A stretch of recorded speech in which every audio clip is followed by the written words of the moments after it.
perawinya adalah Sayyidina Salman Al-Farisi. Betul, betul. Kalau tuan-tuan dan puan-puan yang berada di rumah hendak tahu, Salman Al-Farisi ini adalah seorang sahabat Nabi sallallahu alaihi wasallam yang dahulunya beliau memeluk agama Majusi. Kemudian berpindah pula kepada agama Nasrani.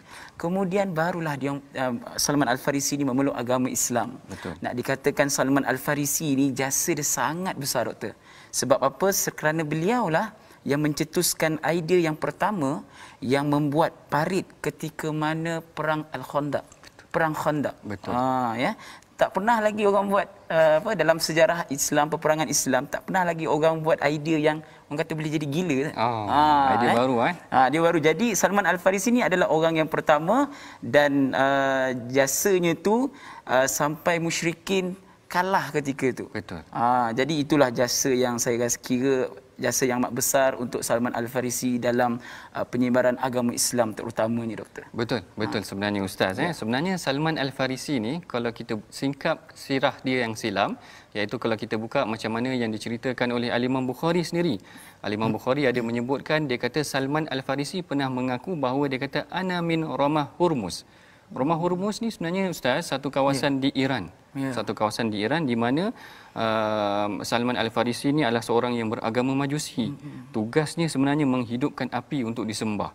Heran sebenarnya. Maknanya dia level makam tu tinggi lah. Makam dia tinggi. Dia menghidupkan Tuhan. Maknanya menghidupkan api untuk disembah tu seakan-akan menghidupkan Tuhan untuk disembah. Kemudian dia berhijrah ke Syria. Sekarang ni dulu kita panggil Syam. Sekarangnya Syria lah, maknanya kerana dia ada dengar satu agama yang lebih baik daripada agama Majusi, iaitu agama Nasrani, Kristian.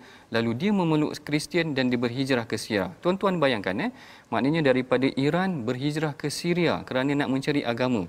Kemudian berpindah pula ke Iraq di Mosul kerana nak mencari agama juga, dan akhirnya dia dengar akan dibangkitkan seorang nabi daripada kalangan bangsa Arab. Lalu dia mengikut satu pedagang Arab yang akhirnya dia dijual dan dia dijadikan hamba. Akhirnya dia berjaya sampai ke Madinah sebagai seorang hamba. Dan di situlah dia bertemu dengan Rasulullah sallallahu alaihi wasallam.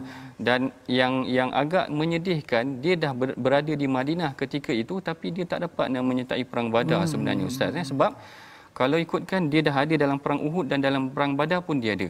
Tapi dia tak dapat menyertai. Al-Imam Bukhari kata kerana Al-Imam Ibnu Katsir kata kerana dia seorang hamba lagi waktu tu. Jadi dia terikat lah. Jadi dia terikat dengan sifat kehambaan atau maknanya dengan majikan dia lah.